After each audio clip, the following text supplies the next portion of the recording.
నిర్మల్ జిల్లా కడెం మండలంలోని కడెం నారాయణ ప్రాజెక్టుకు వరద నీరు తగ్గడంతో ప్రాజెక్టు అధికారులు గేట్లను మూసివేశారు. అయితే అధికారులు గేట్లను మూసివేసినప్పటికీ కూడా 13, 14, 15 గేట్ల నుంచి వరద నీరు లీకేజీ అవుతుండటంతో ఆయా కట్టు రైతులు ఆందోళన చెందుతున్నారు. కాంగ్రెస్ ప్రభుత్వం కడెం ప్రాజెక్టుకు నిధులను కేటాయించి మరమ్మతులు చేసినప్పటికీ గేట్ల కింద నుంచి వాటర్ లీకేజ్ అవుతుందని రైతులు అన్నారు. ప్రాజెక్టు అధికారులు రాష్ట్ర ప్రభుత్వం తక్షణమే స్పందించి గేట్లను పూర్తిగా మూసివేసేలా చర్యలు తీసుకోవాలని వారు డిమాండ్ చేస్తున్నారు.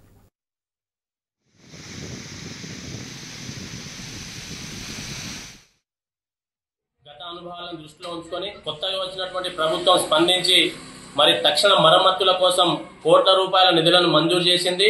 ప్రభుత్వానికి కృతజ్ఞతలు తెలియజేసుకుంటూ అలాగే ఏదైతే వర్క్ జరిగిందో ఆ వర్క్ కూడా కొన్ని గేట్లు నంబర్ 2 సమేదో 2-3 గేట్లు కొన్ని లీకులు అవుతా ఉన్నాయి. ఆ లీకులు ఆ చెత్త ఆ గేటు కింద పడడం మూలంగా దాని నుంచి లీకులు అవుతా ఉన్నాయని చెప్పేసి అధికారులు చెప్తా ఉన్నారు.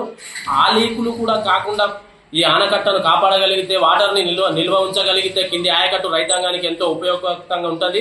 ఎందుకంటే గతంలోనే క్రాప్ హాలిడే ఇచ్చారు కాబట్టి ఖచ్చితంగా రాబో తరాలకు రెండు పంటలకు కూడా రబీ గాని ఖరీఫ్ గాని 2 పంటలకు కూడా నీరు అందించేటటువంటి కడెం ప్రాజెక్టులో ఉన్న నీటిని కాపాడుకుంటూ మరి ఆయకట్టు రైతాంగానికి నీరు అందించేటటువంటి